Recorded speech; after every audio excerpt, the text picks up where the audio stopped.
Guys welcome back ড্যানিকেট।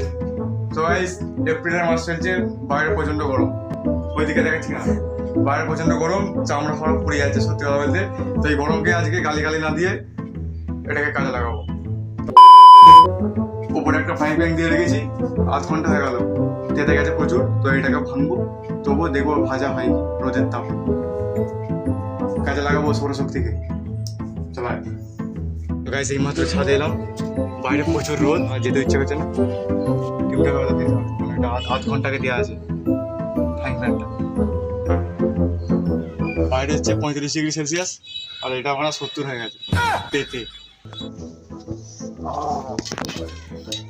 মোটামুটি তেতে গেছে ভালোই, ছাদ এবং চাটু দুটোই।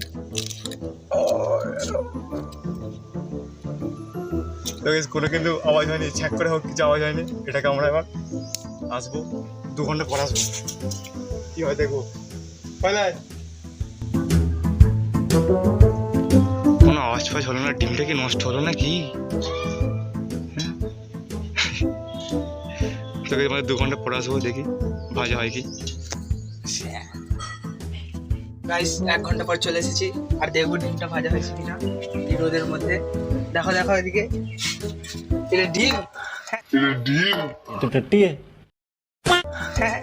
ডিম গাইস ভাজা হয়নি। এইভাবেই ইউটিউবে আর ফেসবুকে মানুষদের পাগল বানানো হয়। এইভাবে কোনোদিনই ডিম ভাজা সম্ভব নয়, কেননা 100°C কম না হলে ডিম ভাজা হবে না। আর এইটা কি হয়েছে এখন, এইটা এখন শুকনো হয়ে গেছে। এইভাবে ফেক ভিডিও, আসলে ভিডিওগুলোতে কি করা হয়, প্রথমে চাটুটাকে গরম করে নেওয়া হয়, গরম করে নিয়ে এসে আপনাদের সামনে যেই ডিম ভাজি ফাটানো হয়, ওই চাটুর হিটেই ডিমটা ভাজা হয়ে যায়। এইভাবে কোনোদিনই ডিম ভাজা সম্ভব নয়, ভিডিওটা সম্পূর্ণ ফেক।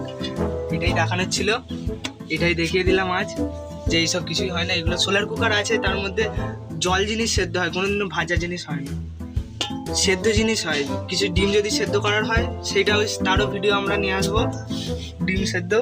সোলার কুকারের ভিডিও আমরা নেক্সট নিয়ে আসবো, যে সোলার কুকার কীভাবে বাড়িতে তৈরি করতে হয়। আর 7 টাকা তো আমাদের লস হয়ে গেল, আর কিছু করার নেই। আসছি নেক্সট ভিডিওতে সোলার কুকারের ভিডিও নিয়ে। ততক্ষণ ভিডিওটিকে একটি লাইক করে দিন আর চ্যানেলটিকে সাবস্ক্রাইব করে দিন।